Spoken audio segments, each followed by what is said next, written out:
Hello, everyone, and welcome to the 12 Weeks of Christmas, week number 4. This series of projects and tutorials is being brought to you by the Online Global Crafters, and my name is Connie Douglas. I am an independent Stampin' Up! Demonstrator in Canada, and you will find me at Great Stamping with Connie. You may know, if you've been following along with us, that we are a group of demonstrators, and there's 3 of us participating in the 12-week project tutorials that we are sharing with you. Terry from the United States and Sarah from Australia are also joining me on this. So you've likely seen some of their projects and their tutorials, and you will see more of them in the upcoming weeks. But this week is my week. So let's get crafting.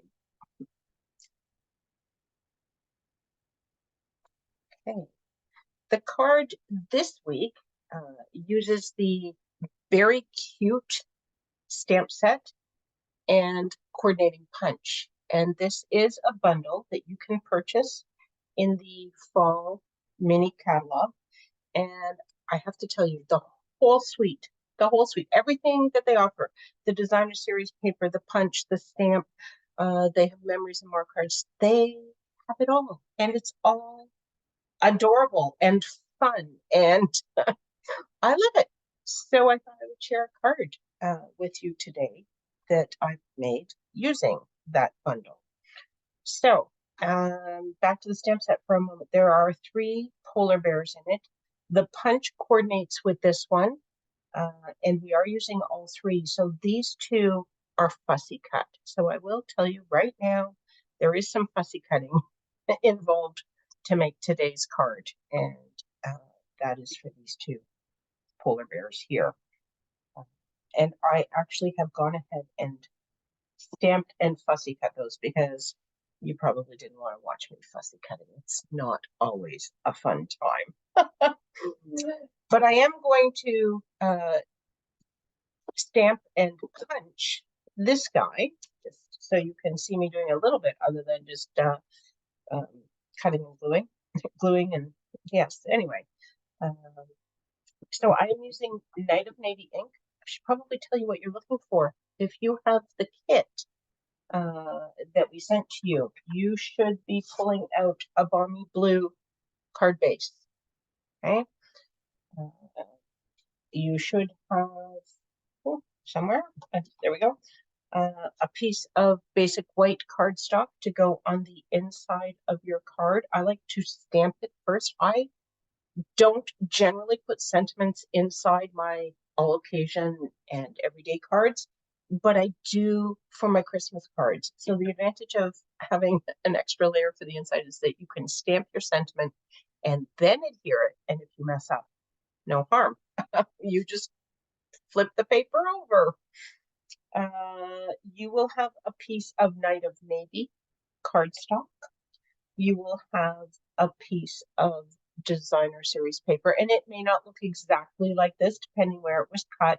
It should have some paw prints in it. You can see that this one had one of the presents up at the top and a bit of one down at the bottom. This one has 2 and a bit across the top. So the paper may be cut differently, so don't be looking for exactly that, but it should be this paper. And if you're not sure, there are snowflakes on the back, so that's pretty easy to find.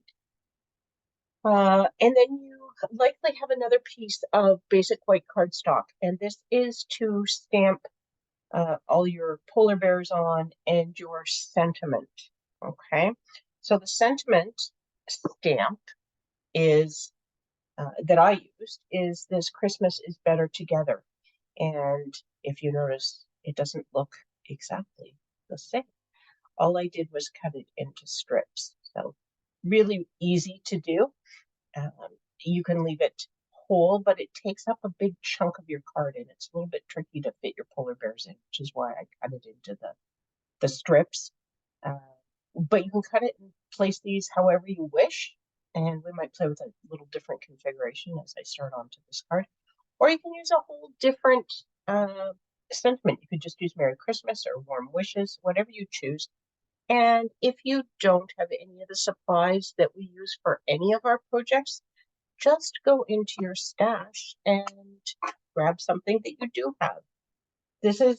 These projects are to inspire you and to get your creative juices going and help you get some Christmas cards ready before November 28th. So that's the purpose of this, and there's no right or wrong in crafting, as you have probably heard, because I know Sarah, Terry, and I all say it. In fact, many crafters will say it because we like to think there are no mistakes. There are only opportunities, and sometimes there's challenges. Where do I put something to fix this? How can I hide this? And the odd time you have to just give up and start fresh, but that's not common practice. So, okay, I have stamped my polar bear with Night of Navy, and now I am going to bring in Real Red. So I've used just Night of Navy and Real Red ink on this card. And again, if you don't have those colors, pull out what you do have. No one says the outline of polar bears has to be Night of Navy.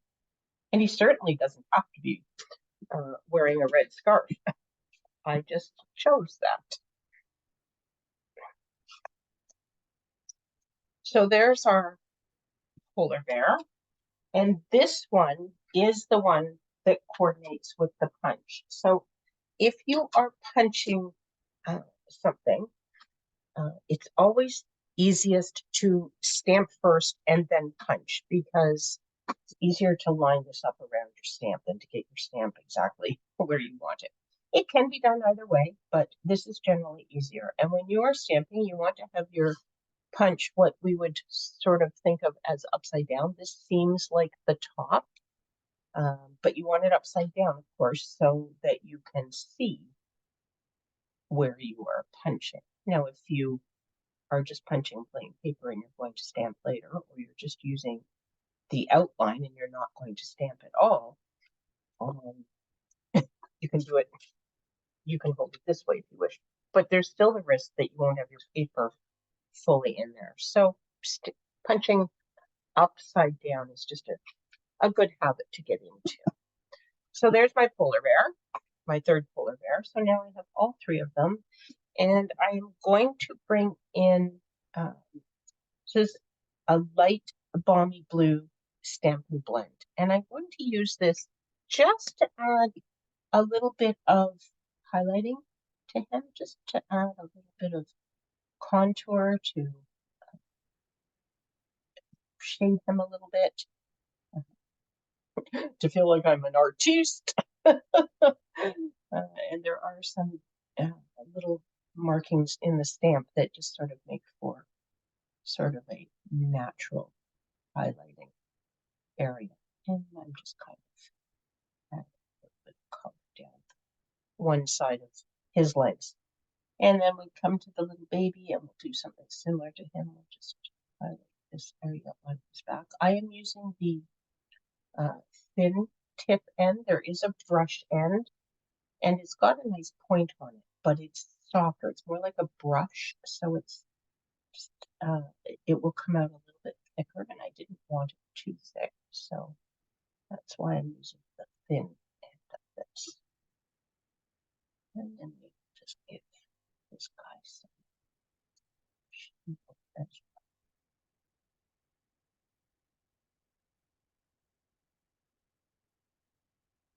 well. Oh,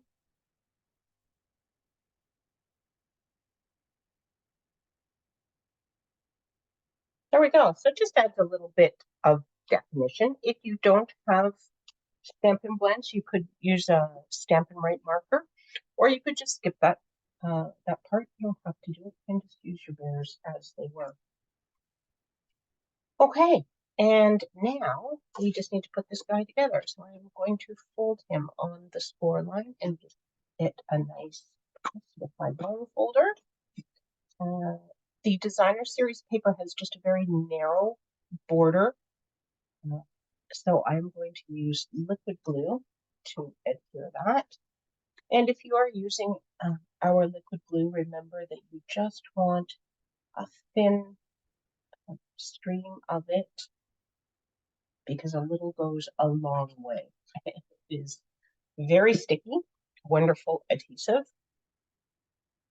So you don't want to use too much, but it does give you just a moment to kind of wiggle everything into its final place. Sometimes it's a little tricky to get everything lined up as you first set it down. So this way, you have a moment just to wiggle it a little bit and make sure it's straight the way you want it. Alrighty, now bringing back my sample here, my sentiment. I have already stamped this in real red and cut it out. And I'm just going to set these guys down here and start to see where I want them.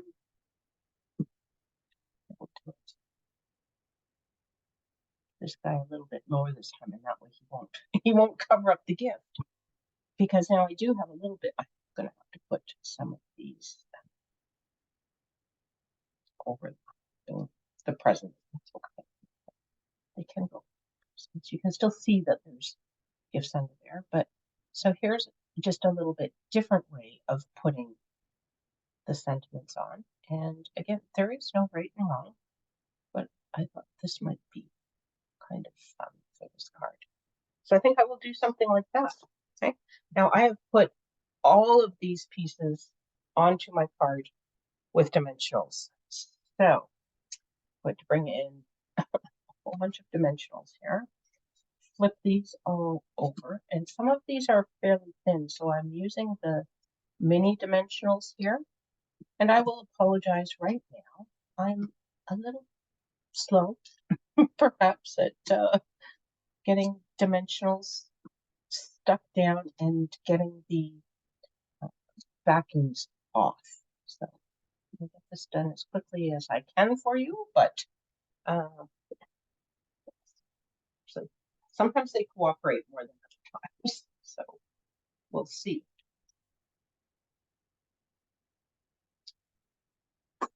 Okay, and we're going to start, we'll start right near the edge here. Since I've picked up all three pieces, I can no longer tell exactly where I was sort of laying them out, thinking I might put them. But again, it was just sort of to get an idea. So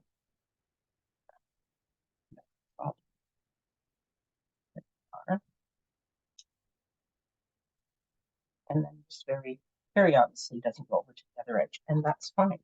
That's good. If you have things too coordinated and centered, but not quite, it's like, oh, looks like she tried to center that, but missed. Whereas if it very obviously is not trying to be centered, the woman that used to come to my classes all the time, and she would always, she always liked to put a sentiment on the inside of her cards, and she always stamped it on a very crazy angle, like a very deliberate angle. And so I asked her one time why she did that. She said, I couldn't get it straight if my life depended on it. But if it's only slightly crooked, people think it's slightly crooked. But if it's on a complete angle, people think I meant to do it this way. So that was why she stamped all of her inside sentiments on a fairly substantial angle, because then people would know that she had done that intentionally. I thought it was great. Like, yes, I didn't mess this up. That's how I wanted to do it. And that's why it's on such an angle. Okay, let's get the polar bear family onto our card here.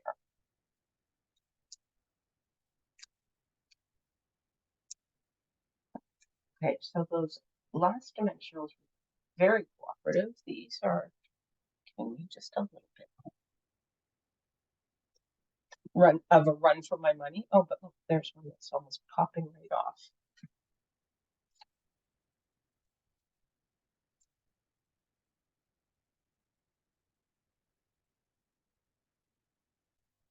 These guys are so cute, and there is the designer series paper from the Very Cute Suite is to die for adorable. There's the polar bears, of course, but there's other little animals in the forest, and they're decorating trees, and it's just so cute. If you love cute Christmas cards, you have got to get some. The punch, actually, now that I think about it, is not available right now, but it will return. So you could get the stamp set now and start some stamping. You could get the designer series paper and just work with that. You can cut all the polar bears. You don't have to have the punch. Just makes life easier. For those of us that like quick and easy, punches are fantastic. Okay, so I am just putting this flat onto my card base. Since everything else is popped up, I didn't pop this up with dimensionals. And then you can embellish this with any gems that you like. If you ordered the kit for the 12-week projects from us, you would have received some adhesive backed glitter sequins. And that's these. There are blue, white, and green. I used the white on here. There's a couple of green. I wonder if I should put some green on here just for something different. No, maybe I think I'll just kind of stick with the snowy white. Okay, so and it will just add sparkle to what we're doing. I should try and finish these off down here. Do you do that with your gems? Do you end up with little bits of gem on funny places in your paper? And do you do this with your gems? You put them down and then you decide you want them a little somewhere else. There we go. So that one's just a little bit different. Same card, just slight twist on the layout. But you can make yours however you choose. You can copy one of those, or you can do something completely different if you wish. But that's the card. I hope you like it. Week number 4. Watch for more projects coming your way next week. Thanks so much for joining us today. Bye for now, everyone.